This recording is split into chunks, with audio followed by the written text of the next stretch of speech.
દાંતની અંદર દુખાવો થાય તો કોઈ પણ પ્રકારની દવા વગર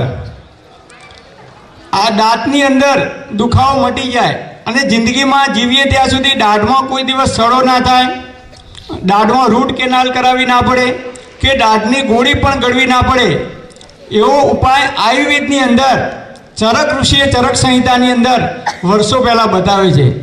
તો સૌથી પહેલાં આપણે જોઈએ કે દાઢની અંદર દુખાવો કેમ થાય છે। તો દાઢની અંદર સડો થાય। હવે દાઢની અંદર સડો કેમ થાય છે? તો કે દાઢની અંદર જીવાત ઉત્પન્ન થાય। આ જીવાત ક્યાંથી ઉત્પન્ન થાય છે?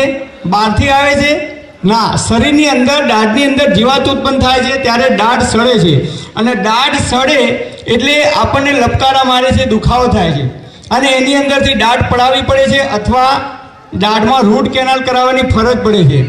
તો દાઢમાં ક્યારેય દુખાવો ના થાય એના માટે શું કરવાનું? તો સૌથી પહેલાં તો દાઢ કેવી રીતે સડે છે?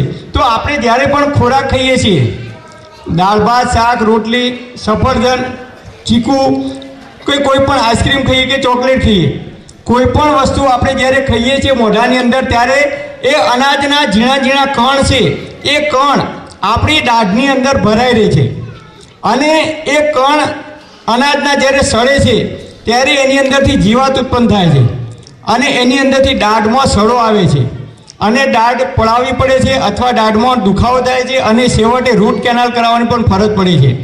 તો દાઢની અંદર દુખાવો ના થાય કે જીવાત ઉત્પન્ન ના થાય એના માટે શું કરવાનું? ખીચડી હોય કે ભાત હોય તો એને ડસ્ટબિનની અંદર મૂકી દઈએ તો 4-5 દિવસ કે 10 દિવસ થાય એટલે એની અંદરથી દુર્ગંધ ઉત્પન્ન થાય છે, એની અંદરથી જીવાણુ ઉત્પન્ન થાય છે।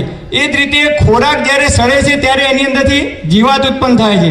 તો દાઢની અંદર ક્યારેય દુખાવો ના થવા દેવો હોય તો એક વાત યાદ રાખજો, કોઈ પણ પ્રકારની આપણે વસ્તુ ખાઈએ કે તરત જ મોઢું સાફ કરી દેવાનું। ચોકલેટ ખાઈએ, આઈસ્ક્રીમ ખાઈએ, ચા પીએ, કોઈ પણ વસ્તુ દાળ ભાત ખાઈએ, જમ્યા પછી તરત જ જો આપણે બરાબર કોગળા કરી અને મોઢું સાફ કરીશું તો મોઢાની અંદર તમે કોગળા કરી જોજો, ગમે ત્યારે જમ્યા પછી તરત મોઢાની અંદર ઝીણા ઝીણા કણ અનાજના ભરેલા હોય છે, આપણા દાઢની અંદર ભરાઈ રહે છે। એ કણ જો બહાર નીકળી જશે, ક્યારેય કણ નહીં ભરાય તો અનાજ સડશે નહીં, અનાજ નહીં સડે તો દાઢમાં ક્યારેય દુખાવો થશે નહીં।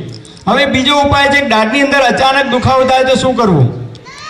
તો દાઢની અંદર દુખાવો થાય તો ફટકડી લાવવાની, ફટકડીનો ટુકડો 1 ગ્લાસ પાણીની અંદર નાખી 2-3 વખત ચમચીથી હલાવી દેવાનું, પછી એ ફટકડીનો ટુકડો બહાર કાઢી દેવાનો અને ફટકડીના પાણીથી મોઢાની અંદર કોગળા કરવાના।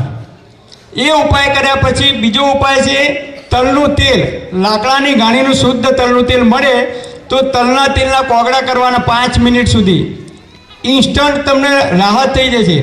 એના પછી ત્રીજો ઉપાય છે સરસવનું તેલ, ગામડાની અંદર જેને સરસ્યું કહેવામાં આવતું હતું, સરસવના તેલને રૂના પૂમણાવાળું કરી અને જ્યાં દાઢમાં દુખાવો થતો હોય એ જગ્યાએ સરસવના તેલનું પૂમણું મૂકી દેવાનું, તમને ઇન્સ્ટન્ટ રાહત થશે।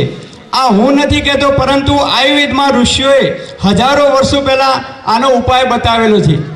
એ ના મળે તો લવિંગ હોય તો લવિંગનું તેલ અત્યારે બજારની અંદર મળે છે, મેડિકલ સ્ટોરમાં પણ લવિંગના તેલનું પૂમણું મૂકીએ તો પણ દાઢની અંદર તરત જ રાહત થાય છે, અથવા લવિંગને વાટી અને દાઢની અંદર ભરી દેવામાં આવે।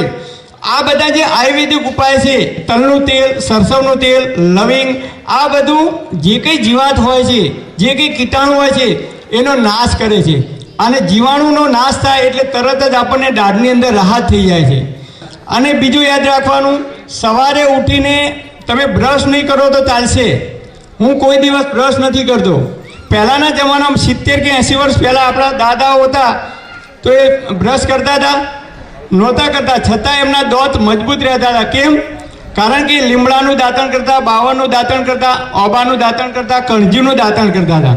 અને અત્યારે આપણે સારામાં સારી ટૂથપેસ્ટ વાપરીએ છીએ, મોંઘામાં મોંઘા બ્રશ વાપરીએ છીએ, ઘણા લોકો 2 ટાઈમ બ્રશ કરે છે છતાં એમને દાઢમાં દુખાવો ઉપડે છે, એવા મેં કેટલાય કિસ્સા જોયા છે। તો કેમ આવું થાય છે? આપણે મોંઘા મોંઘી ટ્યુબ વાપરીએ છીએ, સારામાં સારા બ્રશ વાપરીએ છીએ, છતાં ઘણા બધા લોકોને દાઢ પડાવવી પડે છે, દાઢની અંદર રૂટ કેનાલ કરાવવી પડે છે। કેમ? તો જમ્યા પછી તરત જો તમે પાણીથી કોગળા કરવાનું રાખશો તો જિંદગીમાં ક્યારેય તમારી દાઢની અંદર સડો નહીં થાય। નાના બાળકોને ચોકલેટ આપો કે આઈસ્ક્રીમ આપો કે કોઈ પણ દ્રાક્ષ કે ચીકુ ખવડાવો, તરત મોઢાની અંદર જો કોગળા કરવામાં આવશે તો એ જે અનાજ છે કે સફરજન જે કંઈ ખાધું છે એના કણ આપણા દાઢની અંદર ભરાય નહીં રહે તો દાઢમાં સડો નહીં આવે. તો સવારે ઉઠીને બ્રશ કરવાની જગ્યાએ શું કરવાનું? તો અડધી ચમચી હળદર લેવાની. હળદર એન્ટીઓક્સિડન્ટનું કામ કરે છે, એન્ટીબાયોટિકનું કામ કરે છે. કેન્સરના જીવાણુને નાશ કરવામાં હળદર મદદરૂપ થાય છે. આવું વૈજ્ઞાનિકોએ આજે શોધ્યું, મતલબ કે અત્યારના યુગમાં શોધ્યું.